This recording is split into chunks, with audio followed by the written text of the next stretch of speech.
ਨੂੰ। ਖੈਰ ਆਪਾਂ ਅਗਲੀ ਖਬਰ ਦੇ ਵੱਲ ਵਧੀਏ ਤੇ ਅਗਲੀ ਖਬਰ ਵੀ ਪ੍ਰਧਾਨ ਸੇਵਕ ਸਾਹਿਬ ਦੇ ਨਾਲ ਹੀ ਜੁੜਦੀ ਹੈ ਸ਼ਰਮਾ ਜੀ। ਮੋਦੀ ਸਾਹਿਬ ਫਿਰ ਗੁਜਰਾਤ 'ਚ ਨੇ ਤੇ ਕੀ ਇਹ ਕਹਿ ਸਕਦੇ ਹਾਂ ਕਿ ਮੁੜਦਾ ਹੀ ਹੋ ਸਕਦਾ ਫਿਰ ਚੋਣਾਂ ਦਾ ਐਲਾਨ?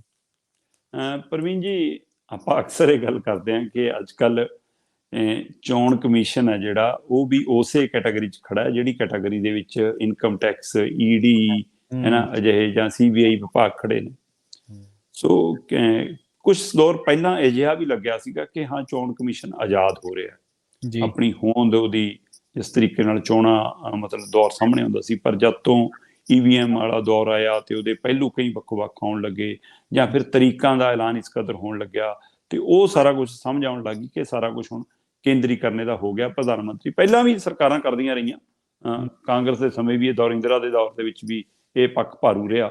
ਸੋ ਹੁਣ ਪਰ ਮਤਲਬ ਕਿ ਇਹ ਸਿਖਰ ਹੈ ਕਿ ਨਰਿੰਦਰ ਮੋਦੀ ਜੀ ਜਦੋਂ ਜਿਹੜੇ ਸੂਬੇ ਦਾ ਦੌਰਾ ਕਰੇ ਆਉਣ, ਫਾਈਨਲ ਆਪਣੀਆਂ ਰੈਲੀਆਂ ਕਰੇ ਆਉਣ, ਆਪਣਾ ਪ੍ਰਚਾਰ ਕਰੇ ਆਉਣ, ਉਹਨਾਂ ਦੇ ਦਿੱਲੀ ਪਹੁੰਚਣ ਤੋਂ ਪਹਿਲਾਂ ਤਰੀਕ ਦਾ ਐਲਾਨ ਹੋ ਜਾਂਦਾ। ਜੀ ਜੀ ਹਿਮਾਚਲ ਆਪਣੀ ਉਦਾਹਰਨ ਰਹੀ ਆ, ਇਹ ਤੋਂ ਪਹਿਲਾਂ ਅਸੀਂ ਬਾਕੀ ਸੂਬਿਆਂ 'ਚ ਇਹ ਚੀਜ਼ਾਂ ਦੇਖਦੇ ਰਹੇ ਹਾਂ ਔਰ ਹੁਣ ਉਹੀ ਤਰ੍ਹਾਂ ਦੀ ਮੁਸਕ ਮੈਨੂੰ ਗੁਜਰਾਤ 'ਚੋਂ ਆ ਰਹੀ ਹੈ। ਮੋਦੀ ਜੀ ਦਾ ਮਤਲਬ ਕਿ ਇਸ ਅਕਤੂਬਰ ਮਹੀਨੇ ਦੇ ਵਿੱਚ ਤੀਜਾ ਤੂਫਾਨੀ ਦੌਰਾ ਜੀ, 2-2 3-3 ਦਿਨਾਂ ਦੇ ਦੌਰੇ ਉਹ ਗੁਜਰਾਤ ਦੇ ਪਹਿਲਾਂ ਕਰ ਚੁੱਕੇ ਨੇ ਔਰ ਇਹ ਤੀਜਾ ਦੌਰਾ ਜਿਹੜਾ 2 ਦਿਨ ਦਾ ਦੌਰਾ ਹੋਣ ਜਾ ਰਿਹਾ। 30 ਤਰੀਕ ਨੂੰ ਮਤਲਬ ਭਲਕੇ ਨਰਿੰਦਰ ਮੋਦੀ ਜੀ ਗੁਜਰਾਤ ਜਾਣਗੇ, 30 ਔਰ 31 ਤਰੀਕ ਨੂੰ 2 ਦਿਨ ਦਾ ਦੌਰਾ ਤੇ ਹੋ ਸਕਦਾ 31 ਨੂੰ ਹੈ ਜਾਂ ਫਿਰ 1 ਤਰੀਕ ਨੂੰ ਮੇਰੇ ਹਿਸਾਬ ਨਾਲ ਚੋਣਾਂ ਦਾ ਐਲਾਨ ਦੀ ਸੰਭਾਵਨਾ। ਹੁਣ ਤੁਸੀਂ ਇਹ ਦੇਖੋ ਕਿ 2019 ਦੇ ਵਿੱਚ ਨਰਿੰਦਰ ਮੋਦੀ ਜੀ ਦੂਜੀ ਵਾਰ ਪ੍ਰਧਾਨ ਮੰਤਰੀ ਬਣਦੇ ਨੇ ਪ੍ਰਵੀਨ ਜੀ। ਜੀ ਜੀ, ਔਰ 19 ਤੋਂ ਲੈ ਕੇ 2022 ਦੇ ਆ ਅਕਤੂਬਰ ਮਹੀਨੇ ਤੱਕ ਜੀ 22 ਵਾਰ ਗੁਜਰਾਤ ਜਾਏ। ਅੱਛਾ, ਉਹ ਪ੍ਰਧਾਨ ਮੰਤਰੀ ਨੇ ਪੂਰੇ ਮੁਲਕ ਦੇ।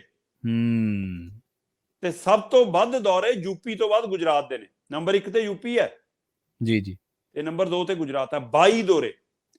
ਔਰ ਇਹ ਮੈਂ ਕੋਈ ਘਰੇ ਨਹੀਂ ਕਿ ਮਾਂ ਨਾਲ ਗਏ, ਫੋਟੋ ਖਿਚਾ ਲਈ, ਸਾੜੀ ਦੇ ਆਏ, ਤਿਲਕ ਲਵਾ ਲਿਆ, ਜੱਫੀ ਪਾ ਲਈ, ਉਹ ਫੋਟੋਆਂ ਦੀ ਗੱਲ ਨਹੀਂ ਕਰ ਰਿਹਾ ਮੈਂ, ਉਹ ਦੌਰਿਆਂ ਦੀ ਗੱਲ ਨਹੀਂ ਕਰ ਰਿਹਾ। ਅੱਛਾ, ਮੈਂ ਸਰਕਾਰੀ ਦੌਰੇ, ਪਾਰਟੀ ਦੌਰਿਆਂ ਦੀ ਉਹ ਗੱਲ ਕਰ ਰਿਹਾ। ਸੋ ਇਸ ਲਈ ਉਸੇ ਤਹਿਤ ਹੁਣ ਫਿਰ ਨਰਿੰਦਰ ਮੋਦੀ ਜੀ ਨਰਮਦਾ ਦੇ ਕਿਨਾਰੇ ਉਹ ਕਿਹੜਾ ਸਟੈਚੂ ਲਾਇਆ ਸੀ ਜਿਹੜਾ ਕੀ ਕਹਿੰਦੇ ਆ ਸਟੈਚੂ ਆਫ ਯੂਨਿਟੀ ਕੀ ਹੈ, ਉਹਦੇ ਨੇੜੇ ਤੇੜੇ ਨਜ਼ਰ ਆਉਣਗੇ। ਪਿਛਲੇ ਦਿਨਾਂ 'ਚ ਹਸਪਤਾਲਾਂ ਦੇ ਉਦਘਾਟਨ ਕਰਦੇ ਨਜ਼ਰ ਆਏ ਸੀ। ਸੋ ਇਸ ਪਿਛਲੀ ਵਾਰੀ ਇਹਨਾਂ ਨੇ 9 ਤੋਂ ਲੈ ਕੇ 11 ਅਕਤੂਬਰ ਤੱਕ ਗੁਜਰਾਤ ਦਾ ਦੌਰਾ ਕੀਤਾ। ਫਿਰ 3 ਦਿਨ ਦਾ ਦੌਰਾ ਸੀ। ਫਿਰ ਉਹ ਤੋਂ ਬਾਅਦ 19 ਔਰ 20 ਅਕਤੂਬਰ ਨੂੰ ਦੌਰਾ ਕੀਤਾ ਤੇ ਹੁਣ 30 ਔਰ 31 ਅਕਤੂਬਰ ਦਾ ਦੌਰਾ। ਸੋ ਇਹ ਪ੍ਰਧਾਨ ਮੰਤਰੀ ਜੀ ਪਾਰਟੀ ਦਾ ਪ੍ਰਚਾਰ ਕਰਨ ਜਾਂਦੇ ਨੇ, ਉਹਦੇ ਲਈ ਜਾ ਰਹੇ ਨੇ ਤੇ ਉਹ ਤੋਂ ਬਾਅਦ ਤੁਰੰਤ ਚੋਣਾਂ ਦਾ ਐਲਾਨ ਹੋ ਜਾਣਾ ਤੇ ਫਿਰ ਗੁਜਰਾਤ ਚੋਣਾਂ ਭੱਜ ਜਾਣੀ। ਸੋ ਇਸ ਲਈ ਗੁਜਰਾਤ ਦਾ ਫਿਕਰ ਜਿਸ ਕਦਰ ਉਹਨਾਂ ਨੂੰ ਹੈਗਾ, ਉੱਥੋਂ ਤੁਸੀਂ ਅੰਦਾਜ਼ੇ ਲਾ ਸਕਦੇ ਹੋ ਕਿ ਲਗਾਤਾਰ ਗੁਜਰਾਤ ਕੰਨੀ ਨੂੰ ਮਤਲਬ ਕਿ ਉਹਨਾਂ ਦਾ ਮਹੀਨੇ ਦੇ ਵਿੱਚ 4-4 ਗੇੜੇ, 5-5 ਗੇੜੇ ਔਸਤਨ ਲੱਗਦੇ ਨੇ। ਸੋ ਇੱਥੋਂ ਅੰਦਾਜ਼ਾ ਲਾ ਲਓ ਇਸੇ ਅਕਤੂਬਰ ਮਹੀਨੇ 'ਚ 4 ਗੇੜੇ ਅਮਿਤ ਸ਼ਾਹ ਕੱਢ ਗਏ ਨੇ ਉੱਥੇ। ਸੋ ਇਹ ਸਾਰਾ ਕੁਛ ਚੋਣ ਪ੍ਰਚਾਰ ਹੈ। ਪੰਜਾਬ ਦਾ ਤਾਂ ਮੁੱਖ ਮੰਤਰੀ ਉੱਥੇ ਰਹਿੰਦਾ, ਸਾਡੇ ਵਾਲ ਦਾ ਭਗਵੰਤ ਮਾਨ ਹੀ ਨਹੀਂ ਮੁੜ ਰਿਹਾ। ਕੇਜਰੀਵਾਲ ਨੇ ਪੱਕੇ ਡੇਰੇ, ਰਾਘਵ ਚੱਡਾ ਦੇ ਬਿਠਾਈ ਦਿੱਤੇ ਨੇ ਉੱਥੇ।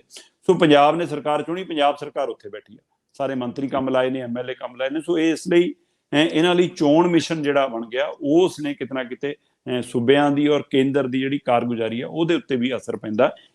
ਪ੍ਰਧਾਨ ਮੰਤਰੀ ਜੀ ਪ੍ਰਧਾਨ ਮੰਤਰੀ ਬਣ ਕੇ ਕੰਮ ਕਰਨ, ਪਾਰਟੀ ਪ੍ਰਚਾਰਕ ਬਣ ਕੇ ਕੰਮ ਨਾ ਕਰਨ।